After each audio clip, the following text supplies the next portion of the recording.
हैं आप सभी लोग। सबसे पहले तो आप सभी लोगों को होली की बहुत बहुत शुभकामनाएं मेरी तरफ से।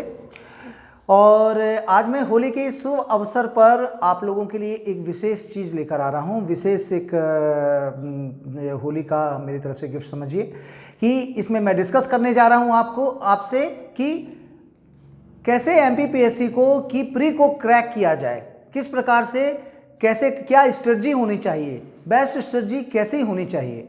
तो यहाँ पर मैं इस स्ट्रेटजी का नाम है 60-40 formula.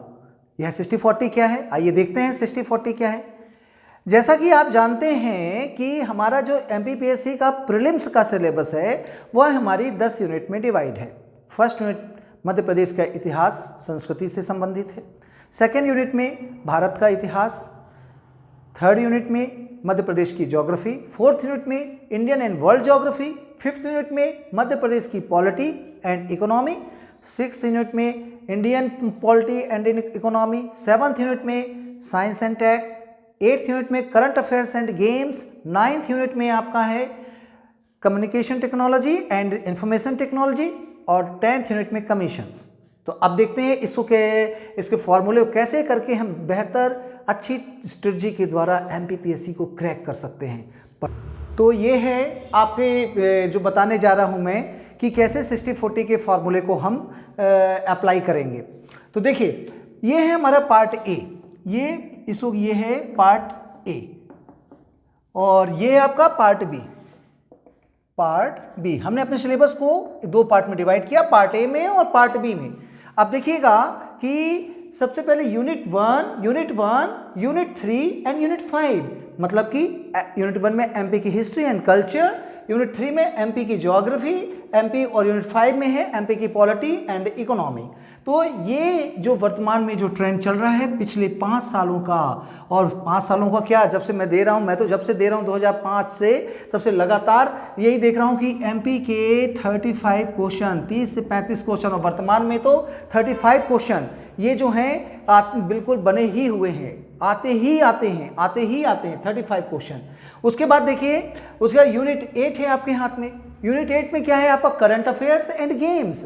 Current affairs and games को करंट राष्ट्रीय, अंतर्राष्ट्रीय और मध्य प्रदेश से संबंधित करंट अफेयर्स और उनके खेल, है ना, इन्हीं सभी तीनों स्तर पर। और मैं इसको नंबर दे रहा हूँ, इसमें नंबर ऑफ क्वेश्चन जो आ रहे हैं ये हैं मेरे हिसाब से जो आना चाहिए, जो आ सकते हैं 10, ठीक है। और यूनिट नंबर 9 जो है आपका कम्युनिकेशन टेक्नोलॉजी और इंफॉर्मेशन टेक्नोलॉजी, जिसका कि आज दायरा बढ़ता जा रहा है, तो इसको मैं ये जो कर रहा हूँ, उठा रहा हूँ, इसका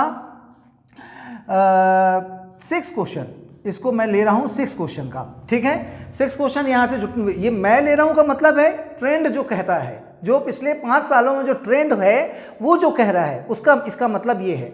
उसके बाद में कमीशन के जो क्वेश्चन हैं, कमीशन क्वेश्चन मैं ले रहा हूँ ये 6 क्वेश्चन कमीशन के भी, ये 6 क्वेश्चन कमीशन के। साथ में यहाँ पे मैं एनवायरनमेंट को भी यहीं पे ऐड करना चाहूँगा, ठीक है। एनवायरनमेंट भी आपका इसी सेक्शन में रहेगा, और ये एनवायरनमेंट जो रहेगा आपका, एनवायरनमेंट में ये है मेरे 3 क्वेश्चन, ठीक है। कम हो गए क्या? नहीं, 3 क्वेश्चन ठीक है। तो देखिएगा 35, 10, 45, 6 कितना हो जाएगा, 45, 6, 51, 51, 6, 57 और 3, 60। This is 60, total overall 60।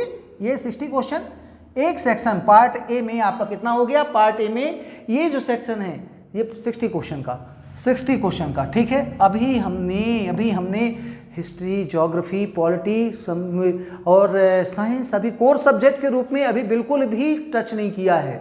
अब आगे आते हैं पार्ट बी में, जो आपका इंतजार कर रहे हैं। यूनिट 2 में हिस्ट्री है, हिस्ट्री, एंशिएंट, मेडिवल, मॉडर्न, तीनों पार्ट, और साथ में मॉडर्न के बाद में पोस्ट मॉडर्न, कैसे भारत का एकीकरण हुआ वो आ जाएगा। हिस्ट्री के क्वेश्चन बहुत डेप्थ में आ रहे हैं, अभी से याद समझ के रखिए, बहुत डेप्थ में, और बिल्कुल भी हल्के में हिस्ट्री को लेने की जरूरत नहीं है। और ये जो है 10 क्वेश्चन, इसके लिए मैं ले रहा हूँ 10 क्वेश्चन। ज्योग्राफी जो कि आपकी यूनिट 4 कहती है, ज्योग्राफी 2 पार्ट में डिवाइड है, इंडियन ज्योग्राफी और वर्ल्ड ज्योग्राफी। इंडियन भी और वर्ल्ड भी, और वर्ल्ड के क्वेश्चन आप पिछला बार का पेपर उठाकर देख लीजिए, कितना ज़्यादा डेप्थ में पूछा गया वर्ल्ड ज्योग्राफी भी। तो आपको उसके लिए भी तैयार रहना है। और इसके लिए मैं ले रहा हूँ लगभग 10 से ज़्यादा क्वेश्चन मैं मार्क दूंगा इसे, और ये है 12 question. Is that clear? 10 question history का, ज्योग्राफी का कितना हो जाएगा 12 क्वेश्चन। और उसके बाद में आ गया हमारा यूनिट नंबर 6, भारत का संविधान। भारत का संविधान का नाम सुन के सभी लोगों को लक्ष्मीकांत याद आ जाता होगा, तो बिल्कुल याद आ जाना भी चाहिए।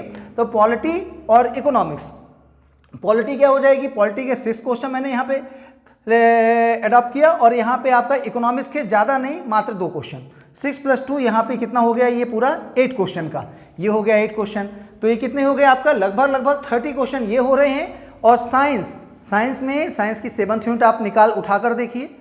साइंस की 7th यूनिट का जो सिलेबस दिया है उसकी पहली लाइन कहती है विज्ञान के मौलिक सिद्धांत। कुछ छात्रों ने कहा सर विज्ञान के मौलिक सिद्धांत है, फिजिक्स केमिस्ट्री बायो तो ज़्यादा आना नहीं है, मेन बस थोड़ा देख लेते हैं। जब पेपर आया तो इतना डेप्थ में था, बहुत ज़्यादा डेप्थ में साइंस, इसलिए बिल्कुल भी नहीं हल्के में लेना है। फिजिक्स केमिस्ट्री बायो सबको उसको सम्मान देते हुए ही पढ़ना है, ऐसा नहीं कि आप उनको छोड़ दें बिल्कुल नहीं, ये तो आना ही नहीं है। और उसके बाद साइंस में अदर टॉपिक भी दिए गए हैं पूरे, आपका स्पेस टेक्नोलॉजी हुआ, फूड प्रोसेसिंग हुआ, एग्रीकल्चर हुआ, नई चीज़ जोड़ दी गई, एग्रीकल्चर जोड़ दिया गया।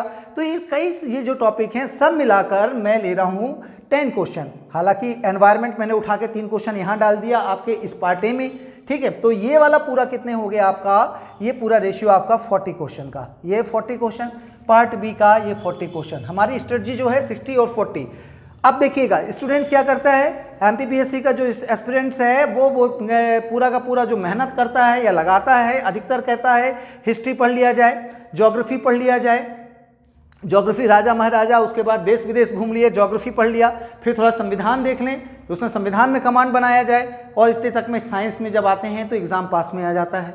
और यहाँ पर ये चीज़ें बची शेष की शेष रह जाती हैं पार्ट ए में।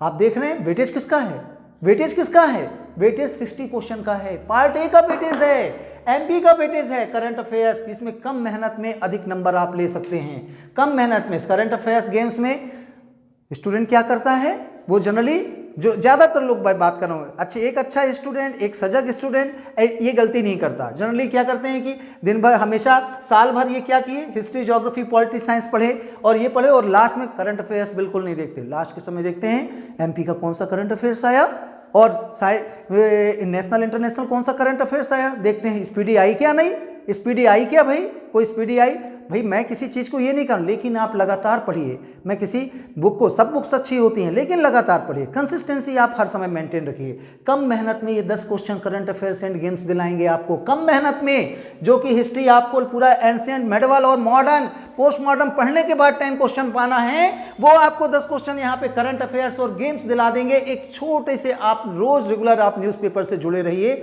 या ये, और अभी भी समय है 2 महीने का, 2 महीने में आप पिछले साल के मई से लेकर अभी के मई तक का पूरा कंटेंट तैयार करिए। तो मैं वही कह रहा हूँ, व्यक्ति इस पर डिपेंड ज़्यादा रहता है, ज़्यादा समय इस पर देता है, इस पर कम समय देता है। आपको बैलेंस करना है, इसको पढ़िए, इसको ऐसा नहीं कि आप हल्के में ले सकते हैं, आप इसमें भी डेप्थ बनाइए, लेकिन इसको बैलेंस बनाकर पढ़िए। यही है 60-40 का रेशो, इसको नहीं भूलना है, पार्ट ए नहीं भूलना है। पार्ट बी में डेप्थ बनाइए, पार्ट ए को दूसरे हाथ में अपने पास में रखिए, पहले इसमें कमांड फिर इसमें, और इस प्रकार से आप एमपीपीएससी की प्री को बहुत आसानी से क्रैक कर सकते हैं। 80+ का जो मैजिक नंबर है वो आप पा सकते हैं, और प्री की जो प्रेत बाधा जो कहलाती है उसको आप समाप्त कर सकते हैं, वो आपके लिए बहुत आसान हो जाएगी। और ये सभी पूरी स्टेट सर्विसेज और पूरी यूपीएससी की जो प्री है, जो एमपीपीएससी जो सबसे कठिन मानी जाती है, इस स्ट्रेटजी से 60-40 के रेशो वाली स्ट्रेटजी से आप बहुत आसानी से निकाल लेंगे। तो दोस्तों अभी बचे हैं 74 डेज, होली का दिन निकाल दिया जाए तो 73 डेज, और उसमें आपको पूरी की पूरी तैयारी करनी है, पूरी एमपीपीएससी की तैयारी रिवाइज करके। शीघ्र ही हम अपना एमपीपीएससी का क्रैश कोर्स लाने वाले हैं, और उस क्रैश कोर्स को आप बिल्कुल निःशुल्क आप देख सकते हैं। लगातार जुड़े रहिए हमारे यूट्यूब चैनल से, उसको सब्सक्राइब करते रहिए, तो आपको क्या है, लगातार जो जानकारियाँ मिलें, क्लास की जो जानकारियाँ हैं वो हम आपको देते रहें, और आपको जो हमारे पास जो अनुभव है इतने सालों का, उससे आपको मार्गदर्शन करते रहें, और आपको आपके लक्ष्य तक पहुँचाने में हम मदद कर सकें, यही हमारी कामना है। धन्यवाद, जय हिंद।